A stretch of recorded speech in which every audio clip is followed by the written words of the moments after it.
Entitled parent gets upset that I get off school earlier than her gremlins, tries to call the cops on me.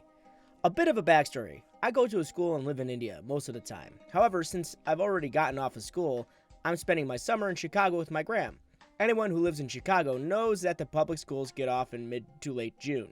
So, I like to spend a good amount of time just walking around and going to the park.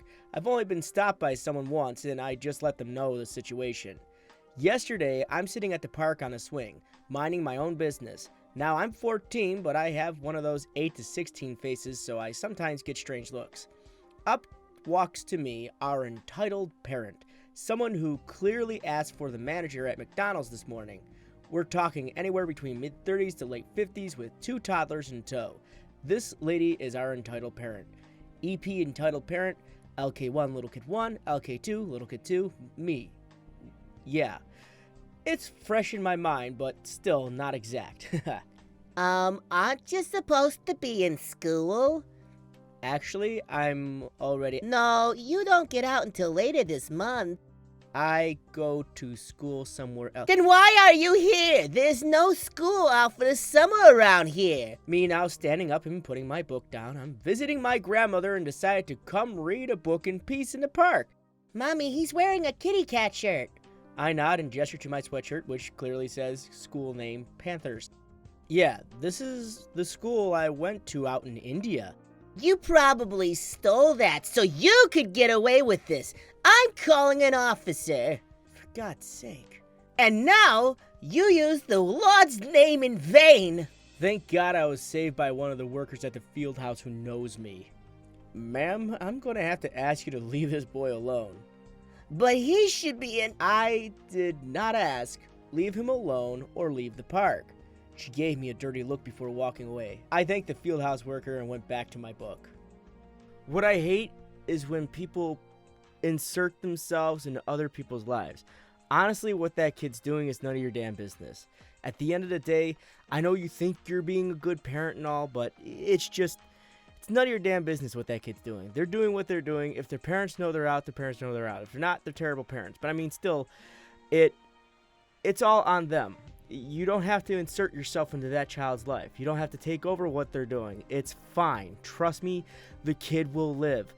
And if worst case scenario is the worst case scenario, a police officer does drive by and see this kid in the park, he's going to either explain what's going on to the police officer, or the police officer is going to bring him to the school.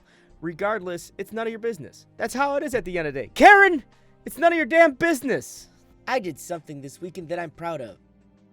Right now, I'm feeling proud of myself for doing something wild. This last weekend, I and my wife decided to visit her family. They live in a much larger city than we do, and we go now and then to break up the monotony. On Saturday, my wife and her sister wanted to go shopping at one of the larger malls in the area. Not wanting to do nothing alone, I tagged along.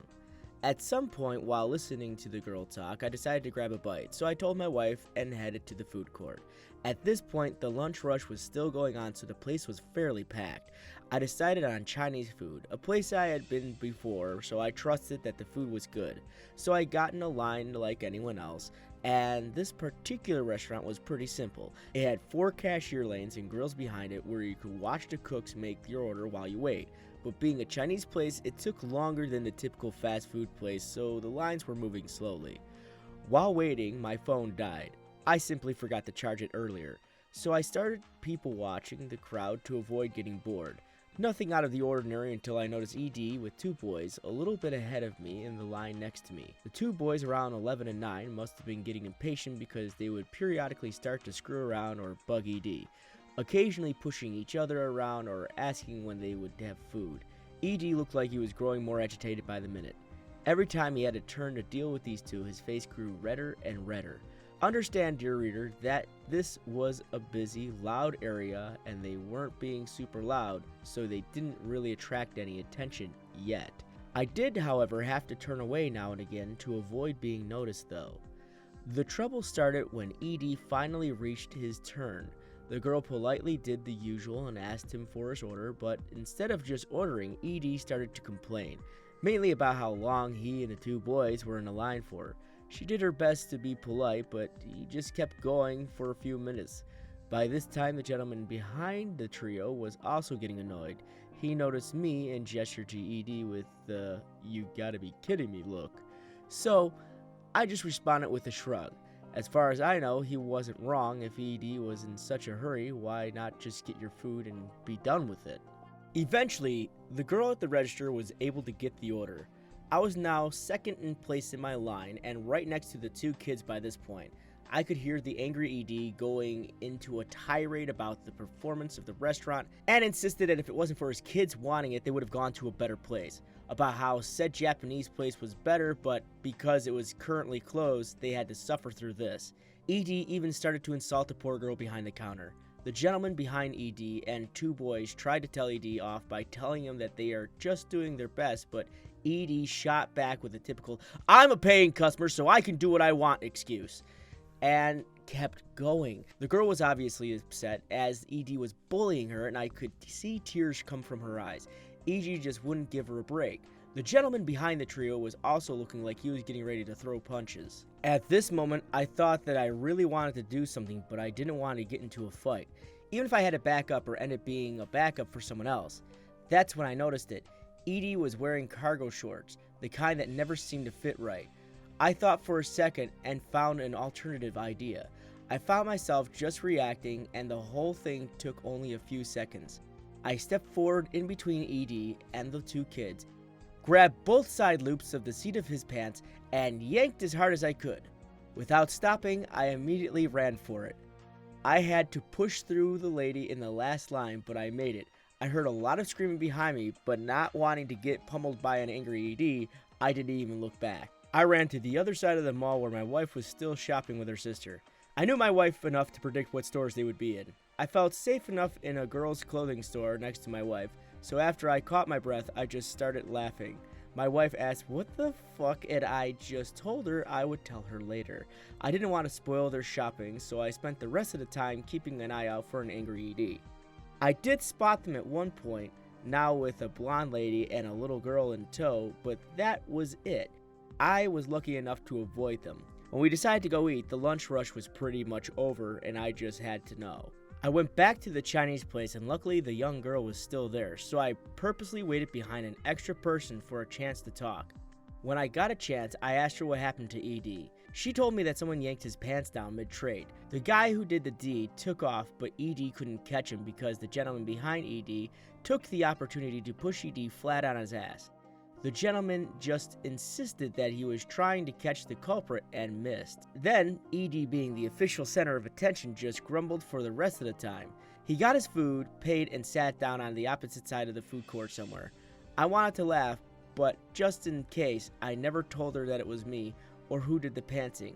Even though I really wanted to do so, I just took my order and joined my wife and her sister for lunch. I told my wife later, and we had a laugh. She scolded me for pulling such a stunt, but was proud of me for finding such a funny method for helping the cashier. So I like this last one a lot because instead of resorting to the typical verbal conversation, also known as an argument, between that person and yourself, you decided to take the high road, not go to jail for fisticuffs or anything like that, because of assault and battery or whatever they want to put a fancy name on it now. You pantsed the dude. There's really nothing. I don't think pantsing's against the law. I mean, I really don't. I don't know per se. I guess it could be a form of physical assault, but I don't know. The dude at that point in time was probably so humiliated there literally nothing he could have done. And I liked how he took a different route. We've always hear about these entitled parent moments where it just turns into a verbal argument of questionable nature. This one I felt was more legitimate. Out of all the entitled parents things that we've done, all the readings that we've done, I felt this one was the most legitimate because a pantsing seems to be the best way to go in any sort of fashion. It just seems so legitimate, and I'll take that. I would rather hear someone get pants just to shut them up than have the situation escalate. But the other thing I want to say is, and I always say this for everything, retail workers aren't your fucking punching bag. Don't treat them like that. Don't treat them like garbage. It's not their fault that they have to follow the laws of thermodynamics and make sure your food is fully cooked. God damn it. I've had a person actually come in and go, can you cook it faster? No, I can't. Do you want your food to be edible? You don't need to go to the fast food restaurant and berate the poor individual behind the counter. They're doing the best they can, and they can't make food make itself faster. Period. God damn it. Jesus Christ. Other expletives. But that's all the stories for today. I want to know what your personal opinions on these are, as usual. Always in the comment section. I will be lurking. I'll be talking to you guys. It's always good to have a great conversation with you. And I will leave it there. So if you're new here, hit that subscribe button. Don't forget to ring that bell icon, as I am one of the very few Reddit channels that actually puts a face to the voice. So you guys are great. You guys are awesome. And as usual, as always, my friends, stay frosty and keep moving forward.